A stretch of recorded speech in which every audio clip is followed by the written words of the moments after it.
Hello అండి. Welcome back to my channel Vaishnavi's Vantillu. ఇప్పుడు పేరుకే వేసవికాలం కానీ బెంగుళూరులో అయితే ఎండలు తగ్గిపోయి ఫుల్లు వానలు పడుతున్నాయండి. వానాకాలం స్టార్ట్ అయిపోయినట్టుగా. అందుకే బయట వాన పడుతుంటే మధ్యాహ్నం లంచ్‌కి కాస్త వేడి వేడిగా బాగా తినాలనిపించింది.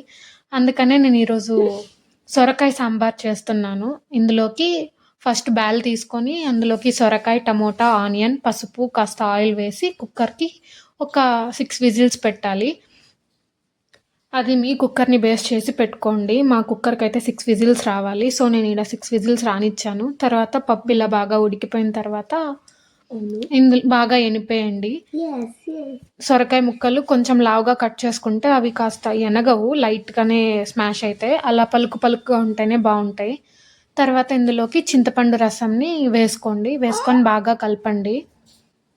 బాగా కలుపుకున్నాక స్టవ్ ఆన్ చేసి ఈ పప్పులోకి ఎనిపిన పప్పులోకి కారం పొడి, ధనియా పౌడర్ అండ్ సాంబార్ పౌడర్ వేసి బాగా కలపండి.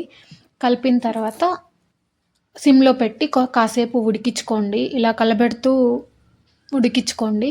ఎందుకంటే కింద అడుగంటకుండా. తర్వాత అది ఉడికేలోపు ఇక్కడ మనం తిరువాత గిరిట పెట్టి అందులోకి ఆయిల్ వేసి పోపేసుకొని పోపు చిటపట్లాడిన తర్వాత కాస్త దంచిన వెల్లుల్లి అయితే ఫ్లేవర్ తగులుతుందని నేను దంచిన వెల్లుల్లి వేశాను.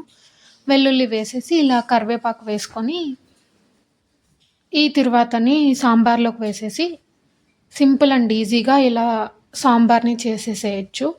ఇది ఒక 5-10 మినిట్స్‌లో అయిపోతుందండి. అంత ఈజీ సాంబారు. సో, ఈజీగా ట్రై చేయొచ్చు. తర్వాత దీనిలోకి కొంచెం బెల్లం వేస్తే కాస్త టేస్ట్ బావుంటది. సో, బెల్లం వేశాను. ఇలా బాగా తెల్లుతున్నప్పుడు సాంబారు స్టవ్ ఆపేయండి. దీంట్లోకి ఎవ్వరైనా పాపడ్ ఉంటేనే బావుంటుందనుకుంటారు. సో, నేను కొన్ని ఆయిల్ పెట్టి ఆయిల్ వేడెక్కాక ఇలా పాపడ్ వేసి కొన్ని పాపడ్ పక్కకి తీసుకున్నాను. సాంబార్లోకి మస్ట్ అండ్ షుడ్ పాపడ్ కావాల్సిందే ఎవరికైనా. ఈ సాంబార్ అన్నంలోకి ఇలా పాపడ్ పెట్టుకొని ఉప్పు మిరపకాయ నంజుకొని తింటే పొట్టకి చాలా ఇంపుగా ఉంటుంది. వీడియో నచ్చితే లైక్, షేర్ అండ్ సబ్స్క్రైబ్.